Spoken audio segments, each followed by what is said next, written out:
Assalamualaikum warahmatullahi wabarakatuh. Selamat pagi anak-anak. Hari ini kita akan belajar ilmu pengetahuan sosial. Adapun materi akan Ibu sampaikan hari ini mengenai terbentuknya Negara Kesatuan Republik Indonesia. Mari kita lihat tayangan berikut ini. Pada Proklamasi Kemerdekaan Republik Indonesia 17 Agustus 1945, Indonesia belum memiliki kepala pemerintahan dan sistem administrasi wilayah yang jelas.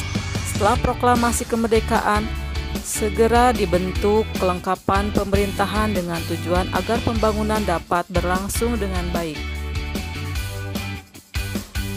Para pemimpin segera membentuk lembaga pemerintahan dan kelengkapan negara sehari-hari setelah proklamasi dikumandangkan. PPKI segera menyelenggarakan rapat-rapat yang menghasilkan beberapa keputusan penting sebagai berikut. 1. Pengesahan Undang-Undang Dasar 1945. 2. Pemilihan Presiden dan Wakil Presiden. 3. Pembagian wilayah Indonesia. 4. Pembentukan kementerian. 5. Pembentukan Komite Nasional Indonesia Pusat atau KNIP. 6. Membentuk kekuatan pertahanan dan keamanan. Pengesahan Undang-Undang Dasar 1945. Rapat PPKI beragendakan untuk menyepakati pembukaan dan Undang-Undang Dasar Negara Republik Indonesia. Piagam Jakarta yang dibuat oleh BPUPKI menjadi rancangan awal dan dengan sedikit perubahan disahkan menjadi Undang-Undang Dasar yang terdiri atas pembukaan batang tubuh terdiri dari 37 pasal, 4 pasal aturan peralihan, dan 2 ayat aturan tambahan disertai dengan penjelasan. Dengan demikian, Indonesia memiliki landasan hukum yang kuat dalam bernegara dengan menentukan arahnya sendiri. Pemilihan Presiden dan Wakil Presiden. Soekarno dan Hatta ditetapkan sebagai Presiden dan Wakil Presiden pertama Republik Indonesia secara aklamasi dalam musyawarah untuk mufakat. Lagu Kebangsaan Indonesia Raya mengiringi penetapan Presiden dan Wakil Presiden terpilih. Pembagian wilayah Indonesia. Rapat PPKI tanggal 19 Agustus 1945 memutuskan pembagian wilayah menjadi 8 provinsi di seluruh bekas jajahan Hindia Belanda. Kedelapan provinsi tersebut adalah Sumatera, Jawa Barat, Jawa Tengah, Jawa Timur, Sunda Kecil, Maluku, Sulawesi, dan Kalimantan. Pembentukan kementerian. Mr. Ahmad Subarjo melaporkan hasil rapat panitia kecil yang dipimpin olehnya. Hasil rapat panitia kecil mengajukan adanya 13 kementerian. Pada 2 September 1945 dibentuk susunan Kabinet RI yang pertama. Kabinet ini merupakan kabinet presidensial yang bertanggung jawab pada Presiden. Anggotanya diangkat dan diberhentikan oleh Presiden.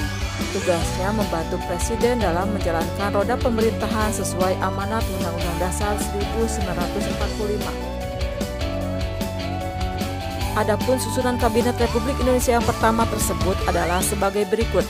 1. Menteri Dalam Negeri RAA Wirnata Kusuma. 2. Menteri Luar Negeri Ahmad Subarjo. 3. Menteri Keuangan AA Maranis. 4. Menteri Kehakiman Supomo. 5. Menteri Kemakmuran Insinyur Surahman Cokro Adi Suryo. 6. Menteri Keamanan Rakyat Supriyadi.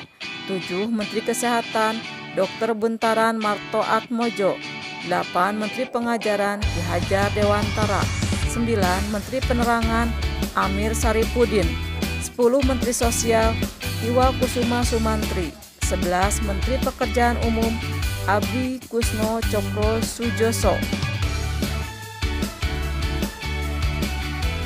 12. Menteri Perhubungan atas inisial Abi Kusno Cokro Sujoso. 13. Menteri Negara Wahid Hashim. 14. Menteri Negara Otto Iskandar Dinata. 15. Menteri Negara Mr. R.H. Sartono.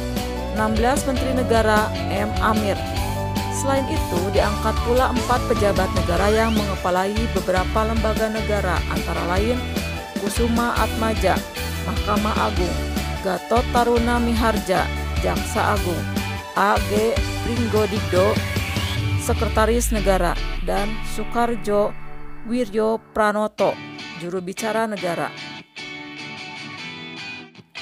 Pembentukan Komite Nasional Indonesia Pusat atau KNIP. Tanggal 22 Agustus 1945, PPKI kembali menyelenggarakan rapat pembentukan KNIP atau Komite Nasional Indonesia Pusat yang akan menggantikan PPKI. Soekarno dan Hatta mengangkat 135 orang anggota KNIP yang mencerminkan keadaan masyarakat Indonesia. Seluruh anggota PPKI kecuali Soekarno dan Hatta menjadi anggota KNIP yang kemudian dilantik pada tanggal 29 Agustus 1945. Tugas dan wewenang KNIP adalah menjalankan fungsi pengawasan dan berhak ikut serta dalam menetapkan garis-garis besar haluan negara atau GBHN. Membentuk kekuatan pertahanan dan keamanan.